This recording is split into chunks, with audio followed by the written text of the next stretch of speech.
Dueling Dialogues is brought to you by our affiliates at IX Web Hosting. Click the banner on the rightleftchronicles.com to get up to 40% off your first year of the best hosting on the planet. Today's episode of Dueling Dialogue is brought to you by Saucy Eva. GMA's marinade is coming soon to a plate near you to gourmetize your meats and proteins. Coming to you from that once-forgotten artery that pulses through the center of the continental United States and into the heart of the Ozarks, Grace Matthews. Looking in from the northern border, our Canadian friend, along with his countrymen feeling the effects of U.S. political issues, Connor Murphy. Welcome to Dueling Dialogues, episode 33. I'm Connor Murphy here with Grace Matthews. Hi, Grace. How you doing today? I'm doing very well. How are you, Connor? I'm doing okay. Yeah, there's lots of news to talk about. Oh my gosh, we have another tragedy. I know. You know, I was thinking this morning when they did the whole moment of silence on the stock exchange floor before the opening, I thought, how many times have we done that in the past 2 months? It is sad. All the hurricanes, the shooting in Vegas, and now we have a terror attack in New York City. I know. Horrible. It is very horrible and very symbolic. It was right before their giant Halloween parade. Right. I'm calling it the Halloween Massacre because it is just so horrific. It is in an area near the Freedom Tower, right, where the events at 911 took place. Not far from Wall Street, and very close is just a lookout that I always go to when I'm in New York, so I can see the Statue of Liberty and take pictures. So to me, it's very symbolic. Now in New York, in this particular area, there are 2 lanes of traffic. In the middle of the 2 lanes of traffic is a rather wide lane for bicycles, and runners use it. Walkers use it. I don't think walkers are really supposed to use it, but bicyclists use it. This terrorist rented a truck and drove down the designated bicycle lane. He killed 8 people and injured 11 others.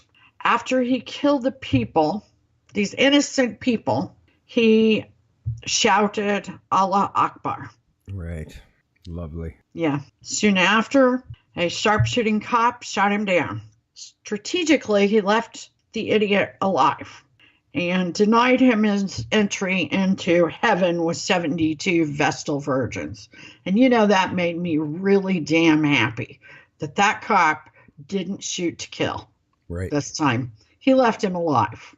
Yeah. Because truly they want to die because their trip to heaven and their family gets taken care of. Right.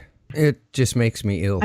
It really, really makes me ill. We've seen this in the UK. We've seen this even in Canada. Edmonton, Alberta had a very similar attack a few months ago. Exactly. And how can we stop people that use vehicles? I mean, that's next to impossible. I mean, they can barricade this bike lane, but truthfully, we can take some precautions, but we're not going to take people's cars away. Right. Well, what's next? A congressional hearing on rental vehicles?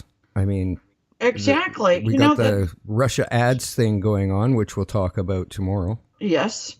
But, you know, you mentioned that, and when they gave the briefing on these events, right, the spokesperson for the police department in New York City said that this was textbook. This terrorist had totally mimicked the behaviors of other situations that you're talking about around the world, but also the plan that was laid out on a website.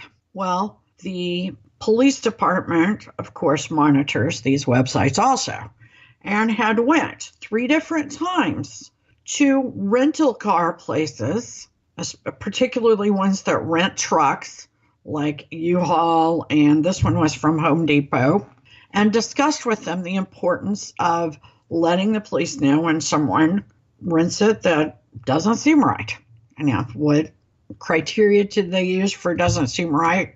I'm pretty sure they tried to stay away from profiling. Yeah. Because that is a huge deal in New York City. Did he shout Allah Akbar at the desk when he was renting it? Well, and I started thinking, do you know what kind of turnover they have at places like that?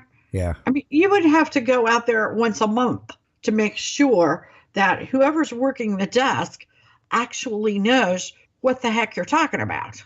Yeah, exactly. So how efficient is that? It's not.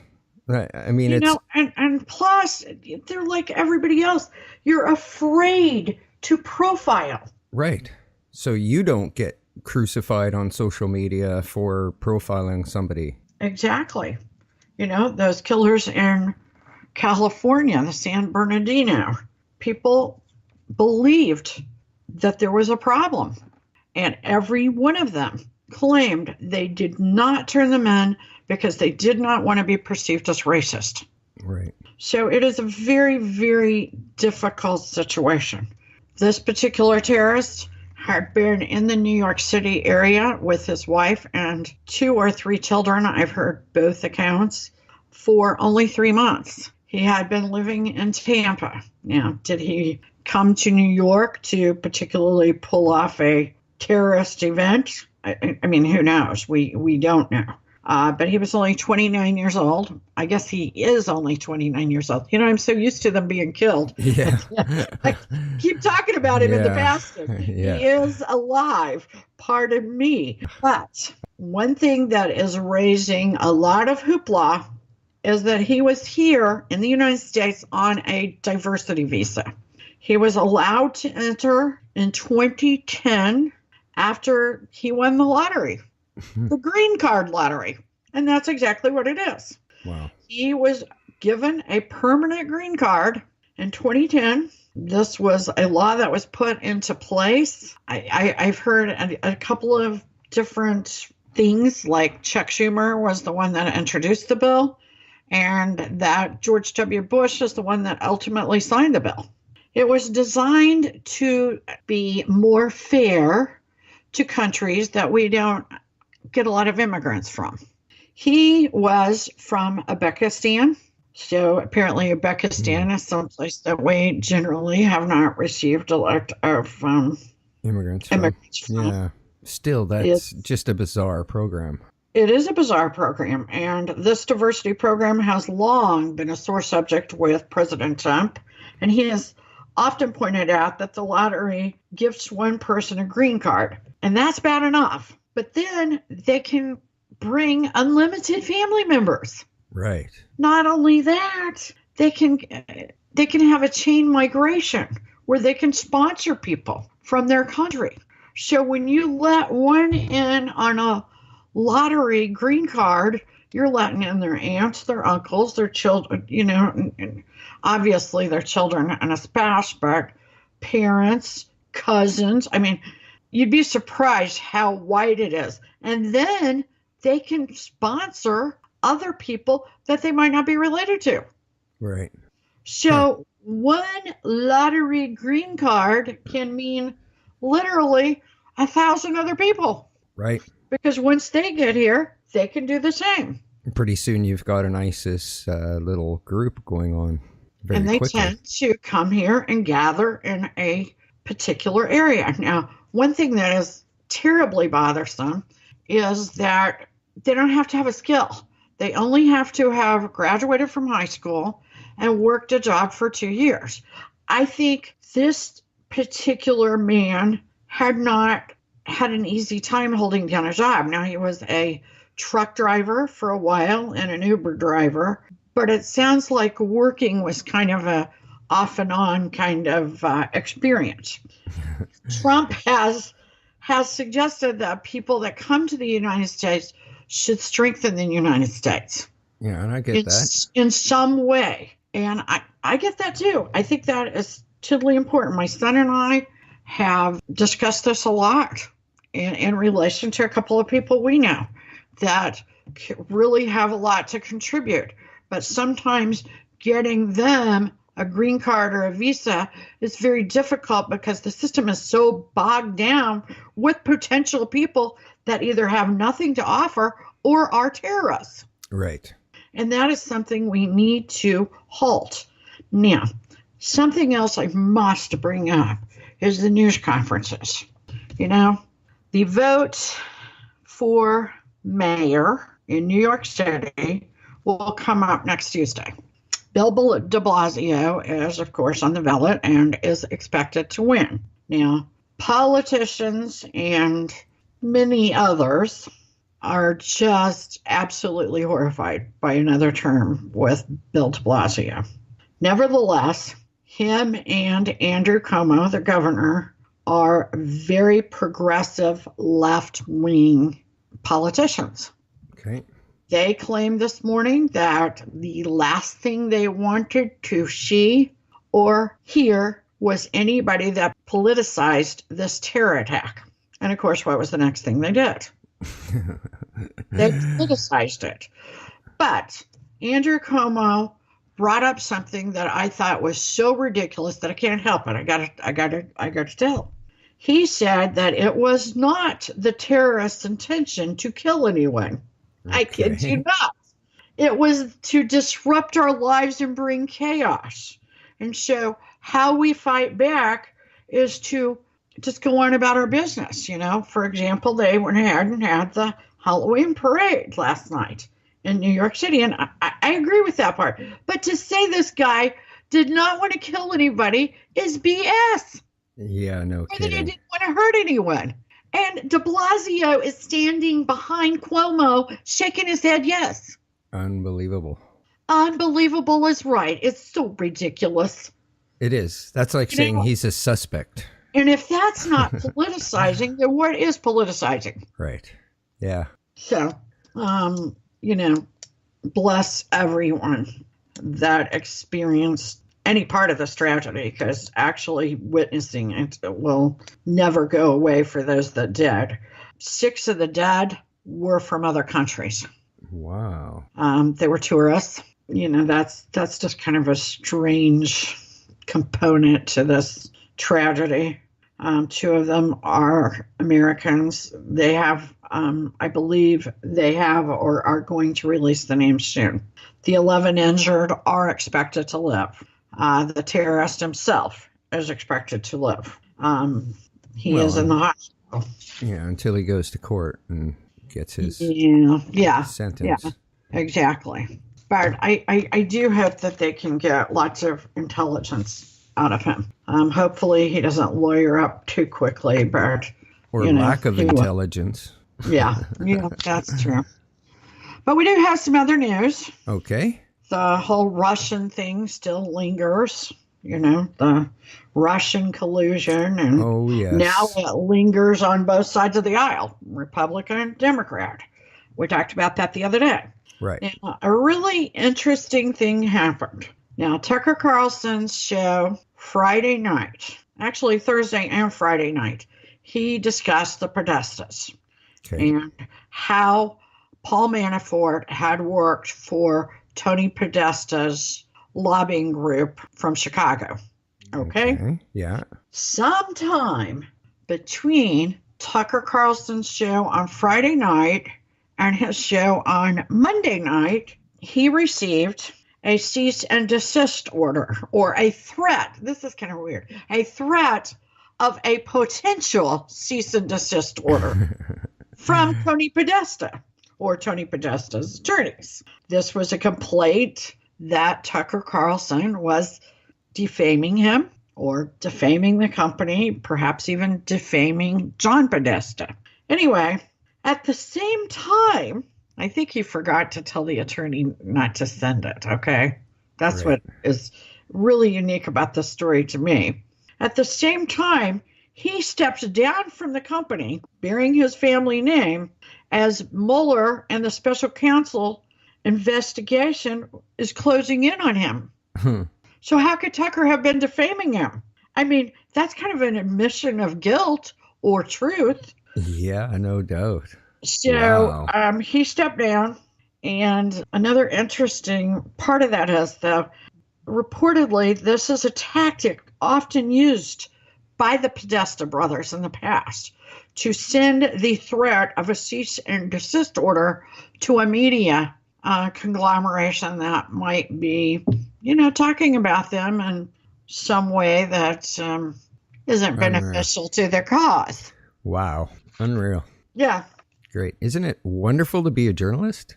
Apparently, it can get you in a lot of trouble. Or the threat of trouble all the time. I mean, somebody's always wanting to get you.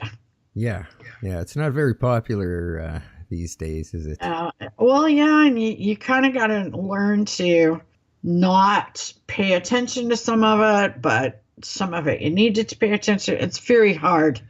It's like walking a tightrope. Right now, there is so much in the news and so much happening, and people coming out of left, right, and center to all of a sudden put their 2 cents in it. It's almost like it's a smoke and mirror show. Like, oh, look over here. Look at the shiny object over here to turn everybody away from maybe the Uranium One deal, possibly? Oh, exactly. But do you ever remember the news being so personal? No. About so many people personally. I mean, you can talk about Watergate, but there was like 5 players that it was really personal about. Now, I mean, this is just like phenomenal. Yeah, this is people that are in personally so deep that they're drowning. Yeah, and they're taking shots and lashing out everywhere. Exactly. Yeah. Well, it's an exciting time. It is a very exciting time. Newsweek claims that according to Rand Paul and Chris Christie, who both of them are pretty close to Trump's run in 2020 is not set in stone. The president may not seek re-election, and that's supposing they won't get him impeached. Right. They'll sure try. I tend to probably agree with them. I don't know if I would go through that for a second term. Right. And like I said, that's presuming, he would run and, that he's potentially still there. Not that I think he's guilty of anything. I just think that this is just nuts the way they're going after him. Yeah. It just doesn't stop. But one entity that may, kind of have to cease going after Trump in the United States is Kim Jong-un. The North Korean Nuke test site has collapsed. There are 100 people trapped below ground. Oh, no. And 200 dead, and the death toll is rising. And sometimes what we know about things that come out of North Korea is if they say 200, there might be 400. Or 2,000. Yeah, it's just so nuts. That's horrible. It's horrible for the people. They said that his tests have caused so many earthquakes that the ground just caved in on itself. So that may at least set him back, his nuclear, expansions. I don't know. Sure, it just collapsed, or did it blow up? They're calling it collapsed. Right. Collapsed after it blew up. I was thinking about that. So many people dead. You got to wonder if some nuclear energy might have been released. I mean, that was my first thought was, did it explode or did it collapse? Or I guess it could do both. Yeah, it could implode. Exactly. So we don't know. That's horrible that some basically innocent people have died because of him. Oh, yeah. And his people, they're just so oblivious to. Well, they don't know any better. No, they don't. No. And that just makes me terribly sad. Yes. Okay. The most popular senator is none other than Bernie Sanders. Not surprising. Yeah, not surprising at all. But actually, the approval rating at 71% is probably one of the highest ever for a senator. Wow. That incredible. Is just, amazing. Those at the bottom of the list are Jeff Flake of Arizona and the infamous John McCain of Arizona, the Robert Menendez of New Jersey, who's on trial right now for accepting money from a donor or something like that, among other things. Orrin Hatch of Utah, that surprised me, but the worst of all is Mitch McConnell of Kentucky. Wow. Mitch McConnell. Yep. Bringing up the hind end.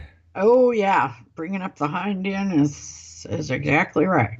Interesting. Yep. 71%, though. That's a crazy approval rating. It's phenomenal. We don't agree on 71% of anything. No, I don't think I've ever seen an approval rating that high. The color of grass does not get an approval rating that high. Yeah. I mean, it is crazy. Yeah. But here is one that has me very concerned. Just because when I hear things that are off the wall, it concerns me. Harvey Weinstein's original ouster, Rose McGowan, was arrested on drugs charges, stemming from an article of clothing she left on a plane back in January that supposedly tested positive for drug residue. Now, a dollar bill has a lot of drug residue. I was just going to say the same thing. Not that I know this personally, but I've read this before. You know what, though? Did you realize they could arrest anybody for drug residue on a piece of clothing that was no longer in their possession? Or just a dollar bill. That's just wrong. If she had money in a jacket and they're getting residue on the jacket, it probably came from money. Who knows? Yeah, I mean, you could arrest my mother for that. Other than costing her a lot of money for a lawyer, I don't think they have much of a case there, being that it's such I don't either. Residue. But what law enforcement would do this to her? One that is being paid off by Weinstein. This sounds very dirty to me. Oh, definitely. This raises a false flag for me. I mean, that she's been the one that basically spearheaded this whole thing on Weinstein. And she sure did. It sure looks funny that they're making her pay with something as petty as this. And I know she's been vocal lately, so they're just trying to get her to shut up. But obviously, to me, it says set up. It's written all over it. Yeah, it's scary to me that they would do that, and even knowing that it would get so much press to still do it. Yeah, just to discredit her name. It's just amazing. The Washington Post calls this Saturday, November 4th, the Antifa Apocalypse. Now, we have already done an episode on the threats of November 4th. Right. I would invite our listeners to please listen to episode 23 if you haven't already, and be very vigilant this coming weekend. I know that even a synagogue put off an art festival this weekend. No. Because of Antifa threats towards Jewish people. So please take heed, do your own due diligence. And I do not believe, according to what we found out, this is going to be really targeted at large cities. It's going to be smaller cities that they could become stronger than the police force. Right. So think about that. One of their goals was to take weapons from whomever they think has them, whether that be law enforcement or people that collect guns. Jeez, that's just scary. Please be aware. It's very scary, and how out of control this will get. The Washington Post is a very left-leaning publication, and for them to call this the Antifa Apocalypse is huge, very huge, and concerning. You know, I don't see this movement any less dangerous than, some of the white supremacist right-wing stuff. This is far left. This is same as far right. They're both should not be doing this at all. This is just horrible.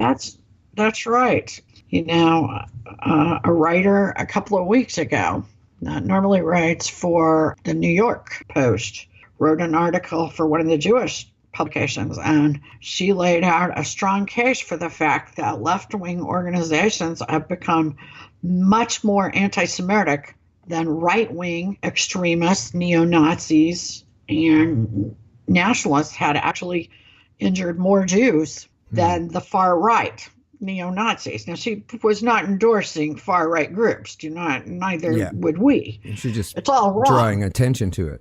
Yeah. Exactly. That's these left-wing extremists are just as anti-Semitic, if not more, than the far right. And we talk about that a lot, Connor. Yeah. We talk about, far left, far right. When you go too far, it's too far. Yeah, for sure. That They're we just have as bad. to talk and find some sort of balance somewhere close to the middle. Middle ground, yes. And the sexual harassment thing just keeps widening.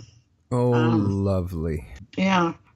Dartmouth University just placed 3 psychology professors on leave pending sexual harassment investigation. Now, to have them in the same department at the same school has my mind, my imagination just going crazy. But I have no idea what the particulars are. So we will wait to hear. We'll watch that because that just sounds like something bigger than, Yeah. There'll be more. your average professor hitting on a student. This sounds like some sort of plot. Yeah. Or organized situation among these professors. So that's very scary. With a group of them, yes.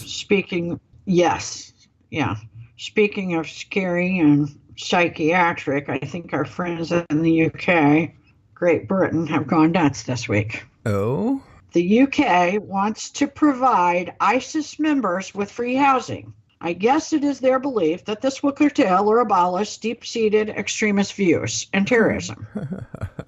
Right, it will. If that's what it was about. I mean, everybody that thinks it is about the fact that they don't have a well-paying job or they're not educated. Many of these terrorists are very well educated. Several of them have PhDs. Yeah. It is not about money. It's like this girl in our neighborhood. We have panhandlers very close, right? Right. And she said, if you come by my house, and she wrote this to everybody in the neighborhood, and get these little cards that explain where these people can get services and hand it to the panhandlers, they'll quit panhandling. No, they won't. They average making $45,000 a year cash free, and they can still get their bennies. Yeah. Okay, it's not what it's about. Wow. Sleeper cells. Have they ever heard the term? Well, Really? my gosh, they should have, because that's what's gotten them several times. Yeah. I mean, they've had some really large terrorist attacks with, some really huge casualty counts. Yeah. Yeah, every time the term sleeper cell has been brought up.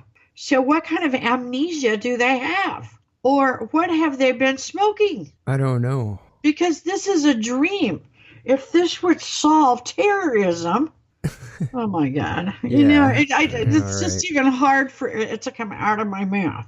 But, and I just had a couple of days ago, a conversation with a Brit that was very left-leaning and was complaining about Trump and complaining about how heartless he was and how heartless the right wing was, and that they would just never go for that in the UK. Well, let me tell you, I think they've taken the cake now, because their insurance, their government-ran insurance, socialized medicine, whatever you want to call it, has decided that there will be no surgery for people who are smokers or with a BMI of over 30. Huh.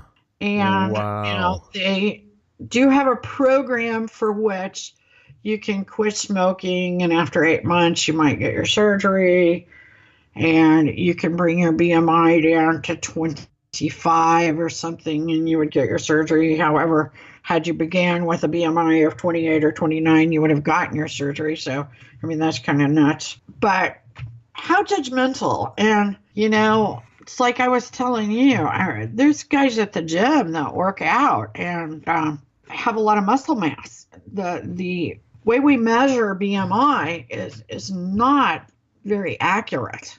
You could actually be denying people that you shouldn't be denying. Oh, for sure. I don't know. I don't like this. I don't like that kind of judgment. Who is going to like that? I mean, I have a hard time believing that they could even pass that in Parliament. Okay, and so so a heroin addict could get surgery? Yeah, basically, that's what you're saying. I mean, I think when you start judging, where do you stop? It won't. That's not exactly where I would have started.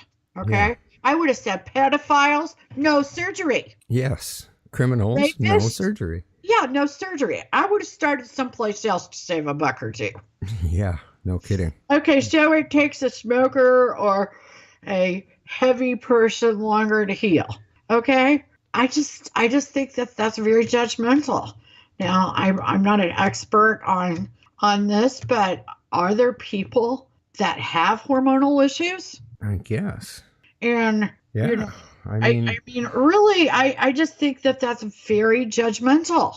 That's a dangerous place for any political party to go. Well, and it takes me back to Baby Charlie. Right. Basically, they decide on, instead of the parents, when Baby Charlie died. Should Baby Charlie have died? I mean, that's just whatever anybody thinks. I mean, everybody has a different thought. He was going to die. I understand that. I don't know. I think government-ran healthcare is a slippery slope. No, it seems to be working for us sort of here, but I guess there's no perfect medical care out there, really. No, and we certainly haven't mastered the perfect one. No. So I'm not claiming that. And I agree with you there. I know, and I bet you will agree with us. Okay. We want to send a giant thank you to the Christin Fernandez Daily for featuring us twice this week. Awesome. For publication.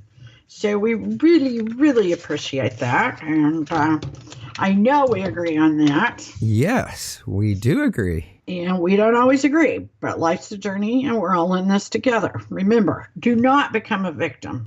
# nobody's victim. Thanks for listening. Godspeed, Connor, and Godspeed to all of our friends out there. Godspeed, Grace, and thanks for listening, everybody. Dueling Dialogues is brought to you by our affiliates at IX Web Hosting. Click the banner on the rightleftchronicles.com to get up to 40% off your first year of the best hosting on the planet. Today's episode of Dueling Dialogue is brought to you by Saucy Eva. Gma's marinade is coming soon to a plate near you to gourmetize your meats and proteins.